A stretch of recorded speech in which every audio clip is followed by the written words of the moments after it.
Hello, dear friends. What if the very thing you're most afraid of is actually the key to the deepest love you've ever known? What if letting someone see your fears, your scars, and your quiet insecurities could bring you closer than you ever thought possible? Today I want to talk with you about something very tender and very real. Something that many of us discover only later in life. I'm going to share a few honest stories from seniors who learned that being vulnerable isn't weakness. It's the doorway to the most beautiful, gentle kind of love after 60. Let me introduce you to Harold first. Harold is 79 now. He spent most of his life being the strong one, the provider, the fixer, the man who never showed weakness. After 41 years of marriage, he lost his wife Margaret to cancer. For almost 4 years he carried his grief alone. He told his children, "I'm fine," smiled at the neighbors, and kept the lawn perfectly mowed. Inside, he was terrified of being seen as broken. Then he met Eleanor at a senior grief support group. She was 72, soft-spoken, with warm eyes and a gentle laugh. They started talking after meetings, first about the weather, then about their late spouses, then slowly about themselves. One evening, after everyone else had left, Harold found himself saying something he had never said out loud before. "I'm scared, Eleanor. I'm scared that if anyone really sees how lonely and broken I feel, they'll walk away." He expected pity. He expected her to change the subject. Instead, Eleanor reached over, took his hand, and said softly, "Thank you for trusting me with that. I'm scared too. Some nights I still talk to my husband like he's in the next room." In that moment, something shifted between them. For the first time in years, Harold didn't feel the need to pretend he was okay. And Eleanor didn't feel the need to hide her own sadness. That was the beginning of their beautiful story. They've been together for almost 6 years now. Harold says the love they share is deeper than anything he experienced when he was younger. Not because it's more passionate, but because it's more honest. He told me once with tears in his eyes, "When you're young, you try to show your best side. When you're older, you finally have the courage to show your real side. And if someone stays, that's when love becomes something truly sacred." Then there's the story of Patricia and George.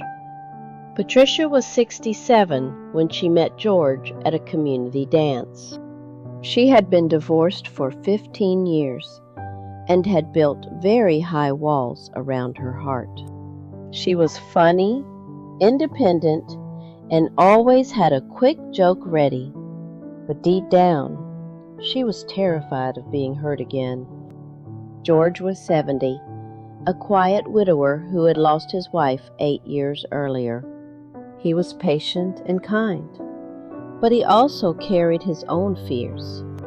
For the first few months they dated, Patricia kept everything light.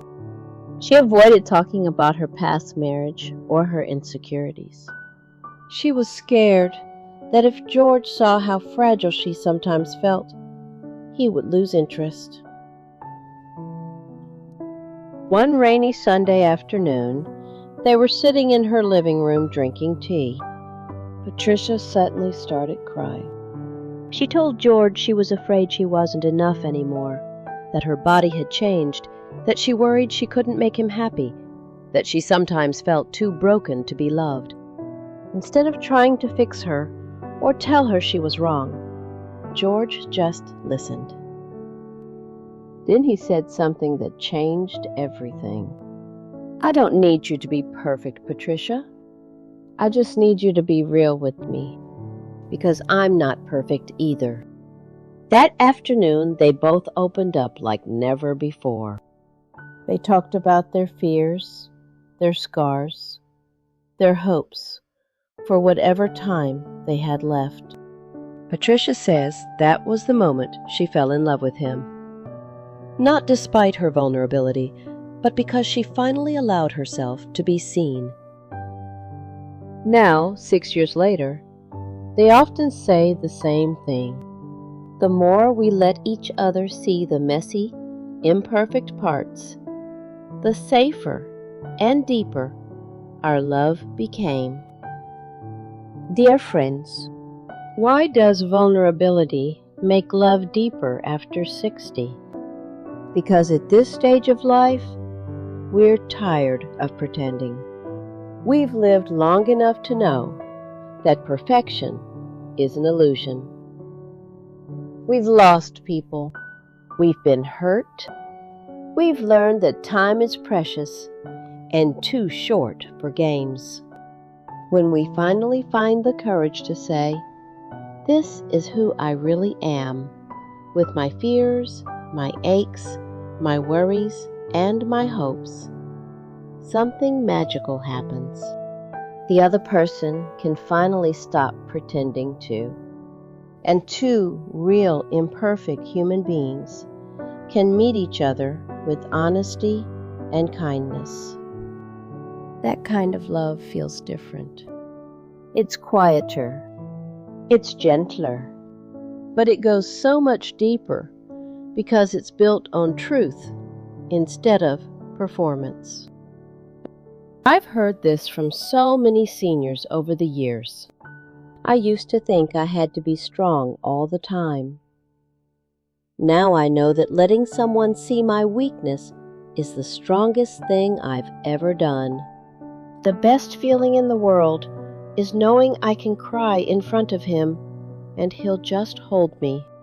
At 70, love isn't about looking perfect. It's about feeling safe enough to be imperfect together. If you're watching this and you're afraid to show your real self in a new relationship, I want you to hear me gently. Your vulnerability is not a flaw. It's actually one of the most attractive and precious things you can offer someone at this stage of life.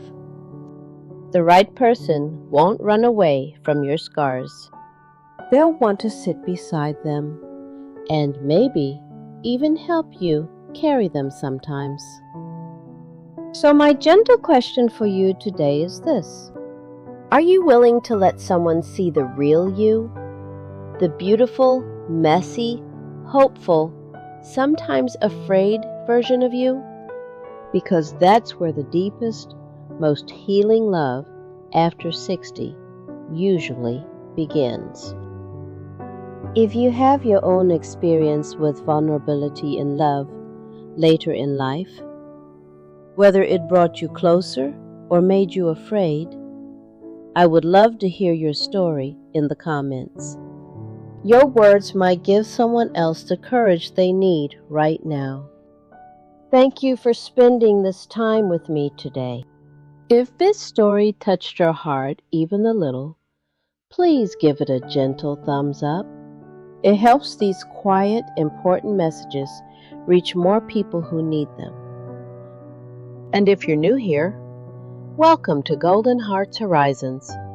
This is a warm, safe place where we talk about real love, real feelings, and the beautiful possibility of connection in our later years. Take very good care of your tender heart, dear friend.